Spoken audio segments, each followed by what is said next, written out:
Hello friends, welcome to Tips and Tricks in Mathematics.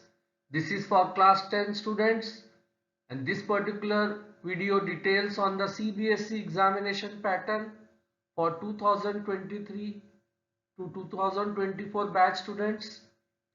And in this video we'll be discussing on like what types of questions will be asked, what will be the weightage of those questions chapter wise, and what will be the marking scheme. Now coming to the pattern of questions, the mathematics paper will have 5 sections from section A to section E. Section A will contain 20 multiple choice questions, each carrying 1 mark. There will be 4 options for each questions and the student is expected to pick the right answer from that. Section B is a short answer type questions where 5 questions are given and marks allocated are 2 marks for each question, totaling 10 marks.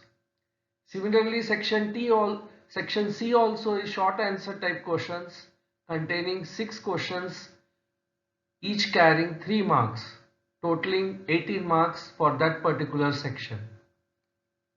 Section D contains long answer questions, each carrying 5 marks, and there will be 4 such questions totaling 20 marks. Section E will be containing case studies. There will be 3 case studies and marks allocated for each question will be 4 marks, totaling 12 marks for this particular section. Now coming to the salient points, question paper will be out of 80 marks. All questions will be compulsory.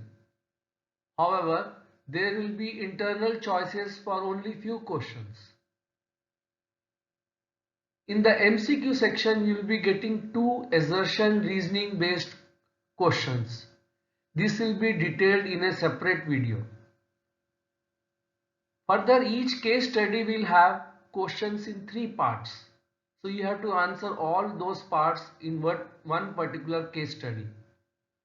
Now we have 2 papers in mathematics called as Mathematics Standard and Mathematics Basic. These are the codes. They both have the same pattern. However, questions in Mathematics Basics will be relatively easier compared to Mathematics Standard paper. In the marking scheme, we see that marks are allocated for each intermediate step. Even for a 2-mark question, suppose you have done all your steps properly but make some small error in the final answer, and if it is not matching, you will still get marks even up to 70 to 80% marks allocated for that question. You will be getting that. So my sincere request is that you write all the intermediate steps even for a 2-mark questions.